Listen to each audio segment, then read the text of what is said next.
quiero presentar y sumo a mesa de periodistas a Melissa Wong Sahel. Ella es directora nacional de la Organización de Estados Iberoamericanos para la Educación, la Ciencia y la Cultura. Melissa, muy buen día, bienvenido a Mesa de Periodistas. Y es la pregunta que nos hemos hecho desde que empezamos el análisis los días anteriores. ¿Cómo recuperar el aprendizaje perdido en los últimos 2 años? ¿Hacia dónde debemos ir? ¿Qué estrategia utilizar? Buen día, te escuchamos, Melissa. Es que iniciamos, después de 2 años de pandemia, de estar con las clases completamente en el sistema oficial, porque en el particular el año pasado fue mucho más regular que el oficial. Pero lo más importante es que iniciamos con la presencialidad en el día de hoy. Los aprendizajes no se pueden recuperar de la noche a la mañana. Esto es un proceso que va paulatinamente, en donde el acompañamiento del docente y las herramientas que le demos a nuestros docentes, que es lo que hemos estado preparando, y también es la buena noticia para dar el día de hoy, se ha venido preparando durante todos estos 2 años dentro del Ministerio de Educación, desde el aporte de los organismos internacionales, para que el nuevo método de enseñanza que necesitan o que requieren nuestros alumnos pueda empezar a impartirse a partir del día de hoy. Como bien uno de mis colegas de UNICEF lo dijo esta mañana, este mes se ha programado para que los docentes puedan ver dónde están los niveles de nuestros estudiantes, en qué lugar se están situando y en qué necesidades especiales pueden requerir cada uno, porque lo que debemos ir es a un sistema mucho más individualizado que tratar de que nuestros niños aprendan todos por igual. Eso ya está probado que eso no pasa así.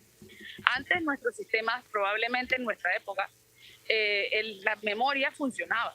Y funcionó porque nuestro sistema o el mundo o la parte académica que se requería para nuestros trabajos, el mundo laboral, era muy diferente. Hoy sabemos que nuestras competencias son distintas. Entonces, y se requiere un sistema nuevo. Es por ello que dentro de la organización en la que lidero desde Panamá, se está abocando a empezar a construir un nuevo sistema o una nueva metodología que le llamemos el modelo híbrido, porque hay que introducir la tecnología dentro de la forma en que enseñamos. Y eso conlleva tiempo. Lamentablemente en educación los resultados no se ven a muy corto plazo, se ven a largo y mediano plazo. Entonces lo importante es haber empezado a trabajarlo para poder ver cambios y que no se sigan afectando nuestros niños, niñas y adolescentes. ¿En cuánto tiempo usted considera, buenos días, ¿cómo está? Gracias por estar con nosotros. ¿En cuánto tiempo usted considera Panamá, tomando en cuenta que ya tiene estudios que han presentado y han realizado en los últimos años distintos organismos internacionales, cuánto tiempo debería tomar Panamá en establecer una nueva metodología y cambiar los modelos de enseñanza en materias específicas que ya se han establecido? Incluso debo sumar la opinión de algunos expertos que señalan que también Panamá debe sumarse a la iniciativa de ampliar el periodo del año escolar. Mira, Castalia, efectivamente, y precisamente en eso venía trabajando Panamá. A partir de los resultados de las pruebas PISA, se logra establecer una nueva forma o nuevas formas de metodologías de enseñanza para nuestro sistema, y que se ha venido trabajando y que este año es lo que lanzaba la señora ministra hoy, el día de hoy, con la metodología, por ejemplo, de Aprendamos Todos a Leer. Sabemos que la comprensión lectora es básica y es una de las deficiencias que han resultado en las pruebas internacionales. Entonces, esta construcción de este nuevo modelo, mantener aulas, bibliotecas de aula, que esto es lo novedoso que se está entregando a 12.800 aulas de clase este año, con una colección de libros. Nadie puede leer si no tiene libros. Nadie puede inculcar lectura si no lo tenemos. Pero hay que tener los recursos, pero también la metodología. Y este proceso, este Plan Nacional de Lectura, que abarca muchas aristas, incluyendo, por ejemplo, actividades en ferias de libros, actividades de círculos lectores, promover la lectura para que nuestros niños y niñas comprendan lo que están leyendo, es el trabajo al que nos abocamos en este momento y creo que es crucial y muy importante. De igual forma, se han trabajado en guías del docente y del estudiante, cambiando esas metodologías, y es lo que se entrega este año a todos los niños de primaria, desde preescolar hasta premedia, en las materias específicas de español, ciencias, matemáticas y estudios sociales, con el fin de que el docente tenga el material. Este año se va a validar para que ese material no solamente está físico y estará en las aulas de clase físico, sino que también está colgado en la plataforma STER, que es la plataforma multimodal del ministerio, que también es un recurso didáctico que se puede modificar, cambiar, imprimir, y el padre de familia también tenga acceso a eso. Entonces, poder construir nuevos materiales dentro del aula y que enriquezcan el proceso de enseñanza. Los estudios establecen que es muy probable, no solo para Panamá, para América Latina, que esta pandemia nos pueda llevar un retraso de 8 a 10 años en podernos poner al día, en donde hubiésemos estado. Pero algo muy importante era que ya se había pactado entre los ministerios de educación que la cantidad de horas de clase que debíamos tener debería ser arriba de 200. La meta eran 210. Y hoy, lamentablemente, todavía hablamos de una reducción de jornadas a 180, lo cual nos lleva a otro reto importante de poder conseguir y lograr esa meta que ya estaba pactada. Doctor Jorge Eduardo Ritter, lo escuchamos, doctor. Hola, buenos días, Melissa. Yo quería ahondaros un poquito más sobre el número de horas. En efecto, la semana pasada se habló de 180 días, y cuando uno se pone a sumar o uno se pone a analizar, 180 días es menos de la mitad de los días del año. Es decir, estamos hablando de que ni siquiera la mitad de los días del año los estudiantes atienden a sus... Quítale el mes de vacaciones o los 2 meses de vacaciones y las vacaciones intermedias y los días libres y demás, y Panamá no va a poder cumplir. Primero, no puede cumplir con el aumento de las horas de clase, porque tal como han explicado las autoridades de educación, eso le restringiría, o al menos eso he escuchado, a los que usan el turno en la tarde. Hay que recordar que los colegios oficiales de Panamá, algunos funcionan en la mañana con un nombre y en la tarde con otro, o con el mismo nombre, pero en 2 turnos distintos, lo cual hace imposible alargar los turnos, porque los de la mañana ocuparían el de la tarde y el de la tarde tendría que ocupar el de la noche. Entonces, descartada esa posibilidad, lo otro era aumentar el número de días, que nosotros estamos como estancados en 180 cuando la meta es 210. Entonces, yo no sé si como parte de la estrategia para esto que hemos llamado nivelación, o esto para tratar de ponernos al día, que en efecto no va a ser de 4 semanas, sino de varios años. Yo sé que estamos hablando de 2 conceptos de nivelación distintos, pero ponernos al día, recuperar lo que hemos perdido va a tardar años, pero va a tardar muchos años si es que lo logramos recuperar, o más años si nosotros no hacemos un esfuerzo de aumentar el número de días, ya que, repito, no se puede aumentar las horas, el número de días que los estudiantes van a estar en los colegios, pero esa no parece ser la tónica, ni parece ser esa la disposición. ¿Qué podemos hacer al respecto para tratar de tener esa otra forma de compensar lo que hemos perdido en tiempo para los estudiantes? Bueno, creo que es importante que tengamos que insistir, pero había una lucha un poco más grande a la que se evocaba el país, que era iniciar o retornar. Y creo que esa batalla ha sido exitosa. Una vez que retornan los docentes a clases, hay que sentarse, padres de familia, administración y docentes. Con mucho gusto, nosotros siempre estamos apoyando, guiando ese camino, para poder explicarles por qué es importante ese cambio y por qué para nosotros los docentes son vitales en este proceso, para que esa cantidad tiene que haber un consenso y de un apoyo rotundo para que esto funcione. Puedo dar el ejemplo de algunos otros países en donde sí se abocaron a llevar a las 200 horas, los 200 días de clase, y a celebrar mucho antes de la pandemia como un gran logro y una gran fiesta nacional. Creo que eso es sumamente importante para que lo entendamos así.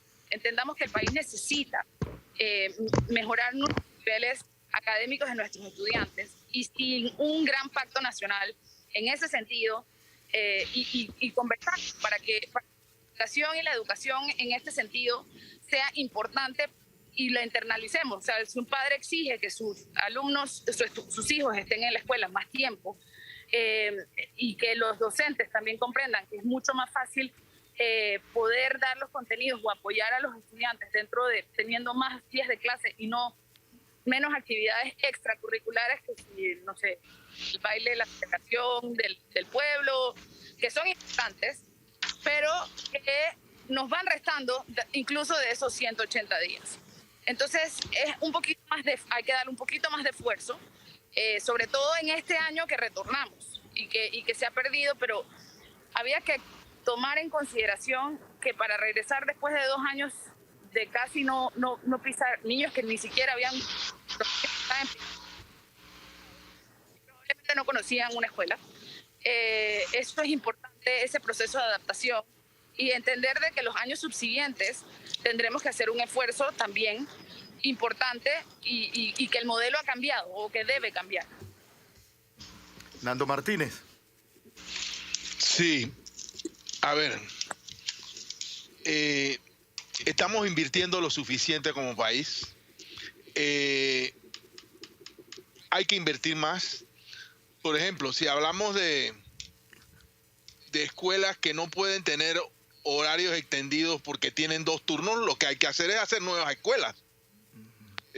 Tan sencillo como eso. En un país donde hay dinero y hay un casino en cada esquina de cada barrio y de cada comunidad, yo no puedo entender que no puedan existir escuelas. ¿Por qué no pueden existir más escuelas? ¿Por qué no se puede invertir más? Sí, también he visto que el aporte o la relación entre Producto Interno Bruto y educación de nuestro país sigue siendo bajo.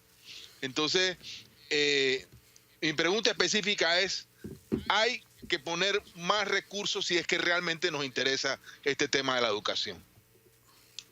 Yo creo que algo que yo he visto durante todo este proceso y que hemos estado acompañando al ministerio es enfocarnos mucho más en lo que requiere calidad, lo que requiere realmente decir un proceso de enseñanza en calidad.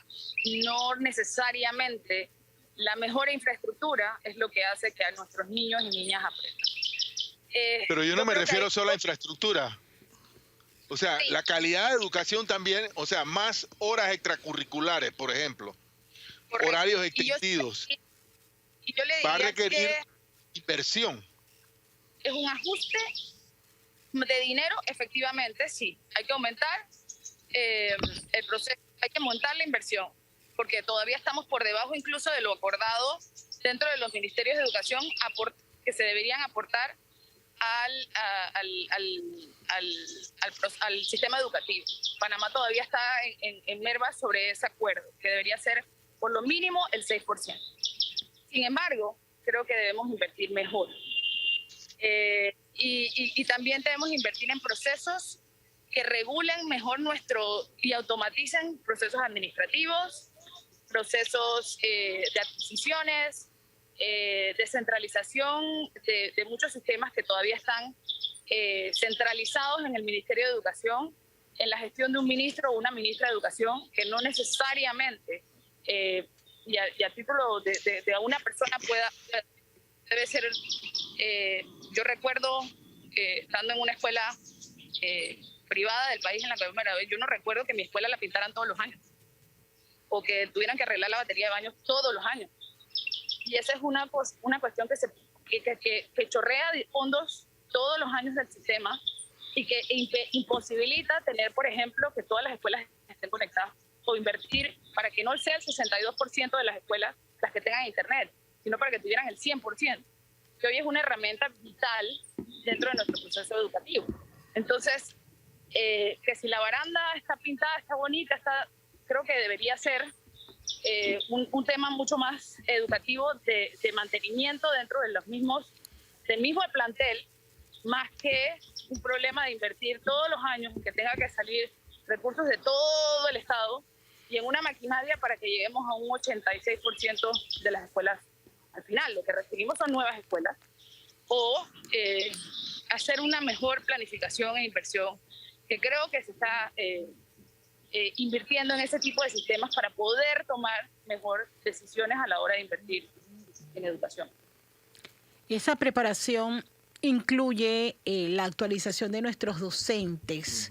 O sea, ¿qué herramientas? Las veces que he tenido la oportunidad de preguntarle a los docentes a través de los gremios que representan a muchos de ellos, ellos advierten que las actualizaciones y los cursos que hoy día da el Meduca no van o no son cónsonos a la demanda actual. Ellos dicen, estamos dando cursos y metodologías de hace muchos años. Entonces, ¿qué hacemos en ese sentido? O sea, ¿dónde podemos ir para mejorar la preparación de nuestros docentes? Mira, Castalia, en esa respuesta, me encanta que me hayas hecho esa pregunta, porque eso cambió este año. Y eso cambió este año porque la forma de dar capacitaciones están enfocadas no a un seminario o a un curso. Y nos pasó algo que sí tiene que ver con un tema cultural más que dentro del sistema, más que realmente la oferta que se estaba dando. En este momento se modificó a través de una modalidad de diplomados, es decir, no son seminarios de 40 horas, porque en 40 horas yo no puedo dar todas las estrategias metodológicas para, por ejemplo, mejorar el proceso de lectura o enseñanza de leer o escribir de nuestros niños, o procesos específicos en materias de lo que estábamos tratando de incluir dentro de las guías nuevas que se están introduciendo en el sistema. Entonces se hizo una modalidad de diplomados en modalidad virtual, específicamente para que en varios sea una capacitación constante. Teníamos que tener inscritos una cantidad de docentes que cubriera, obviamente, la oferta de docentes de la primaria. Y todos los docentes se habían inscrito en cualquier otro curso o seminario y habían dejado por detrás la oferta de los diplomados, porque era opcional y a decisión de cada uno. Entonces, no es que la oferta del Ministerio en esta oportunidad no haya sido la apropiada. Es que también queremos hacer a veces las cosas más fáciles. Y eso es como una autocrítica muchas veces a lo que tendríamos que nosotros como panameños estar o trabajar en ese sentido.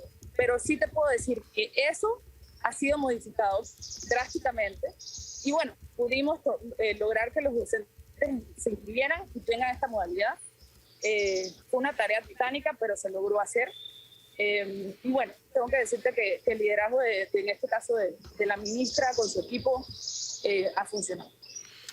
Melissa, tú has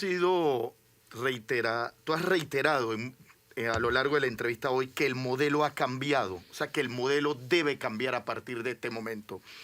Pero sin embargo yo no he visto nada que me confirme que vamos hacia otro modelo de enseñanza hacia otro sistema.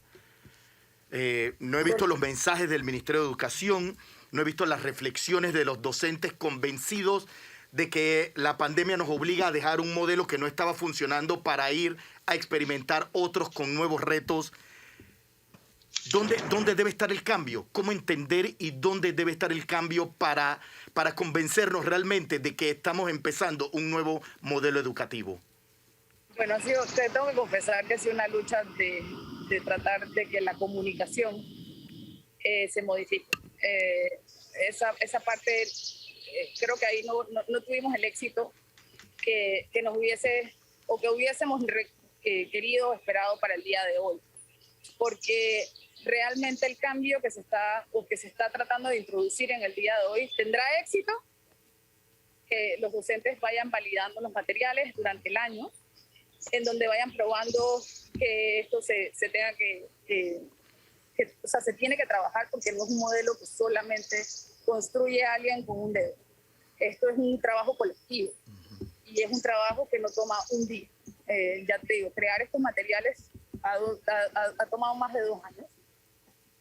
Y este es el año en donde con el apoyo del Banco Interamericano de Desarrollo, en este caso nosotros OEI, el Programa de Naciones Unidas, PNUD, que tuvo un pequeño, creo que, delay con el tema de la entrega de las mismas guías que les correspondía incluir, pero ese material va a estar, o debe de estar, para cuando los maestros inician pase este periodo de adaptación de este mes. Entonces, allí podemos decirte, o podremos empezar a ver testimonios que ya hemos tenido de docentes que han visto el material o que han estado trabajando en los seminarios, pero lamentablemente son procesos de comunicación que nosotros no manejamos y que sería bueno, o que invitaríamos en este caso a los medios para que esto se divulgara del mejor. Como es un tema tan técnico, Axel, muchas veces no se comunica de la mejor manera, o es muy difícil transmitirlo. Casi que esto va como un proceso de palabra de uno que le cuenta al otro y se va entusiasmando. Y eso es lo que esperamos que pase dentro de las escuelas. Nos ha pasado en los modelos en donde lo hemos probado y aspiramos a que esto siga creciendo de esta manera, pero comunicando lo mejor. Y eso sí es una autocrítica que podemos hacernos a la hora de que nos hemos enfocado en infraestructura y no nos hemos enfocado en verdad en lo que tiene diferente el sistema para este año. No se entregaban guías de texto, los padres de familia tenían que comprar libros de lo que el maestro quisiera, de la editorial que quisiera. En este año se van a entregar libros para todo el sistema público y el material es de Panamá, los derechos de autor son de Panamá. El material se modifica, se cambia, se imprime, se hace a las regulaciones de lo que quiera Panamá, que eso en la pandemia fue muy complicado porque Panamá no tenía de dónde material o contenido para crear ni audioguías, ni audioprogramas, ni los programas que se hacían en la televisión, ni clases, porque los materiales no eran. Panamá compraba libros y muchas veces se quedaban en procesos en el tribunal de adquisiciones por alguna u otra impugnación dentro del proceso. Y los libros nunca llegaban a los estudiantes o quedaban en alguna bodega. Doctor Ritter, lo escuchamos. Elisa, tú eres la representante en Panamá de un organismo internacional que tiene que ver con la educación en Iberoamérica. Yo le escuché la semana pasada al presidente vi una de sus palabras que mereció toda clase de comentarios en las redes sociales, en el sentido de que él estaba cansado de que Panamá figurara tan mal en las pruebas me imagino que se refería principalmente a las pruebas PISA. Yo estoy seguro que Panamá va a seguir figurando en esa deshonrosa lista o en ese deshonroso lugar dentro de la lista. Y yo, de manera que yo no creo que sea culpa de este gobierno. Tenemos un lastre grande que estamos cargando. Pero todo lo que hemos hablado en estos días previos al inicio de clase, lo que tú misma has hablado hoy del nuevo modelo y demás, yo quisiera que nos dijeras nada más casi que sí o no, si con toda esta transformación que nosotros hemos visto, con todo este nuevo modelo del que estamos hablando, si estamos en el camino, no voy a pensar ni en 3 años ni en 6, si estamos en el camino, cualquier tiempo que eso dure, de mejorar nuestra calificación, porque la calificación es una muestra de la realidad que tenemos en nuestro país. A mí no me importa mucho el lugar que ocupas en la lista si uno supiera que de verdad se está aprendiendo, pero yo creo que es un reflejo de verdad lo que ocurre en nuestro país, la ubicación que tenemos en las listas, en las evaluaciones internacionales. Entonces, ¿estamos o no estamos en el camino de mejorar esto? O porque nosotros figuramos en unas listas, bueno, un montón de listas deshonrosas, por supuesto, pero por ejemplo fuimos el país, nada más mira los contrastes, el país o de los países, para no hacerlo de forma absoluta, que más tiempo estuvieron cerrados los colegios. Eso sí es estadísticamente cierto. pero también es de los países que menos días va a tener de escolaridad. Entonces, con todos estos cambios que tú lo has mencionado, solamente quisiera que nos dieras, quizás para iniciar con una nota, si no optimista, realista, este año escolar. ¿Estamos en el camino de mejorar eso? Estamos en el camino porque se están dando los pasos en la base o en la teoría para poder hacerlos. Las decisiones se están tomando en base a resultados de las pruebas internacionales y los ajustes se están haciendo en base a esos resultados que no han sido favorables. Sin embargo, hay que sumar y hay que insistir en la importancia del cambio cultural dentro de nuestros mismos docentes, dentro de nuestros gremios docentes, porque el ministerio como gerente o rector de una política educativa no es solo. Para poder lograr que sea política educativa debemos hacerlo todos. Así que tiene que ser más que todo un paso de Estado. Yo sí creo que estamos en el camino. Yo tengo la fe y la esperanza de que este trabajo no es fácil, pero hemos llegado y hemos pasado 2 años. Como le digo, había que empezar y retornar a las clases porque ya llevábamos un desfase dentro incluso de la región más afectada por la pandemia a nivel educativo ha sido América Latina. Pero Panamá todavía tenía uno de los últimos puestos precisamente por eso, por tener más tiempo las escuelas o sus aulas cerradas. Entonces, yo sí creo y tengo esperanza de que ese camino se está dando. Al tener o al ser un compromiso de país en cuanto a, porque esto está financiado a través de préstamos del Banco Interamericano de Desarrollo. Y hay una nueva operación con el Banco Mundial, con lo cual da una línea importante a que continúe y no sea solamente una gestión de un solo gobierno. De hecho, esta gestión, ese préstamo se firmó en la administración anterior y se ha venido a ejecutar en esta, lo cual, como digo, los procesos en educación no son de un año, no son de meses, son a largo plazo, pero creo que vamos encaminados en esa línea. Nando Martínez. Sí, yo no soy tan dado a las recomendaciones del Banco Mundial y de los bancos en general en materia educativa, pero yo quería volverle a preguntar,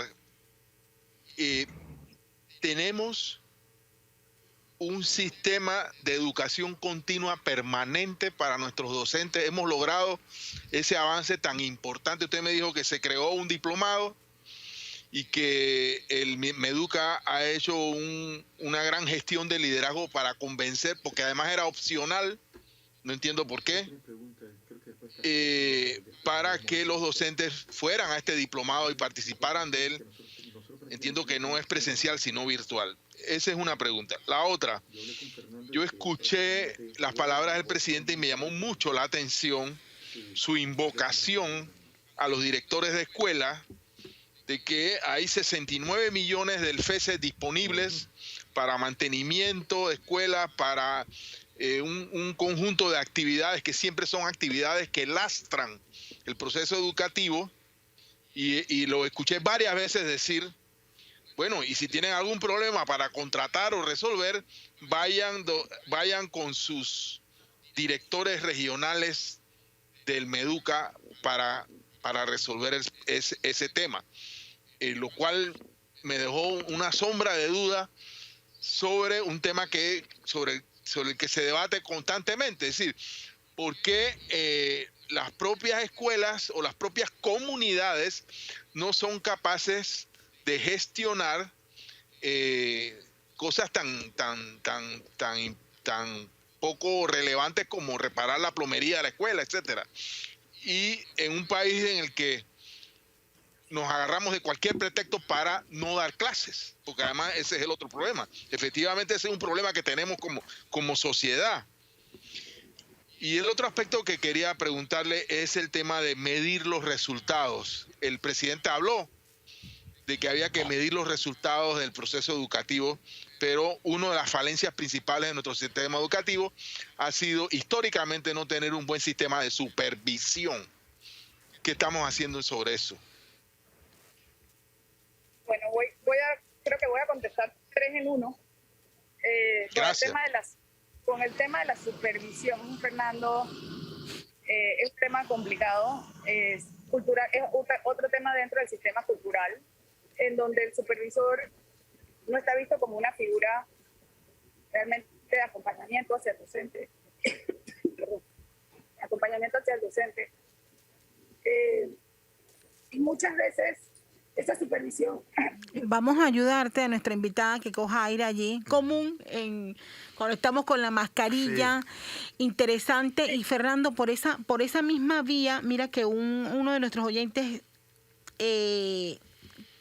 hace este resumen: infraestructura, competencia, entrega del educador, calidad pedagógica y de contenido. Malgasto administrativo de presupuesto y política son los factores que degradan nuestra educación. Creo que él plasma muy claramente cuáles son los problemas que tenemos en este momento. Y yo sí, retomamos con usted. Sí. Castalia, sí, exactamente por ahí venía. Cuando conoces el sistema, cómo está conformado, te das cuenta que es sumamente complicado tratar de resolver un solo problema. Son problemas que van conectados y van a la vez. Y a esto venía la segunda pregunta de Fernando con respecto al director de escuela. Tenemos directores o muchos directores de escuela que no están capacitados administrativamente para ejecutar procesos de adquisiciones simples. Son muchas veces docentes, sí, que están puestos como director encargado. Y ese es un arrastre que tenemos, ya sea por problemas de partidas, por problemas de burocracia interna del ministerio, o de que el director lleva muchos años y este docente lleva muchos años siendo director de la escuela y hay que compensarlo de alguna manera y lo dejan como director encargado. Eso es un tema cultural interno administrativo que debería resolverse con un buen sistema de selección docente que debería modificarse. Tenemos un atraso casi de 40 años escogiendo casi a los docentes de la misma manera. Y eso debería incluso trabajarse dentro de las universidades, porque el pensum académico para ser docente o la currícula para ser docente es la que debería modificarse para que este tipo de problemas sean solventados. Y efectivamente solo es el director de la escuela el que puede ejecutar ese monto del PES por ley. Entonces hay mucha plata sin ejecutar y problemas que resolver, que se hace simplemente con un manejo administrativo. Así que a eso se refiere el presidente. Con respecto a los supervisores, se ha tratado de modificar en muchas administraciones ese rol del supervisor para que sea un acompañamiento mucho más técnico y no tanto como el que llega a impartir orden y disciplina, ¿no? Proceso. Y es un rol que todavía no se comprende mucho. Muchas veces facilitan una cantidad de procesos, pero otras veces dificultan la ejecución de programas o proyectos. Y en el primero creo que me preguntaste sobre... me comentaba sobre el tema de los diplomados. No es un solo diplomado. Son varios diplomados en diferentes aristas que complementan o intentan llegar a esas carencias metodológicas que tienen algunos de nuestros docentes y a complementar para que puedan llegar a esas capacidades de nuestros niños y niñas dentro del aula. Con los nuevos materiales. Eso no es una de las solas cosas que hacen que el sistema cambie y tampoco es que el modelo está determinado. Esto se está empezando a construir dentro de todos los países de América Latina con todos los ministerios de educación en un modelo híbrido, digamos. Pero Panamá por lo menos está empezando a ir hacia una línea o hacia llegar a una política educativa que se diría de textos escolares, por ejemplo. Que El Salvador o Chile tiene hace más de 30 años. Entonces, vamos en una línea tratando de caminar algunos o solventar algunos problemas que tiene el sistema. Sin embargo, hay muchos cambios, incluso administrativos y de cultura como sociedad en la que hay que trabajar. Melissa Won, gracias por estar con nosotros. Melissa, directora nacional de la Organización de Estados Americanos para la Ciencia, la Educación y la Cultura. Gracias, Melissa, para poner en contexto la importancia del día de hoy. Creo que tu mensaje, el que a mí por lo menos más me llegó, más me quedó claro, es que este es el momento de iniciar un nuevo modelo educativo, definitivamente, porque recuperar el aprendizaje perdido no va a ser fácil y nos puede tomar mucho tiempo, y que es un esfuerzo de todos, no solamente de docentes, directores o padres de familia. Melissa, muchas gracias. Gracias por acompañarnos y buen día. Gracias por la entrevista. Un saludo a todos.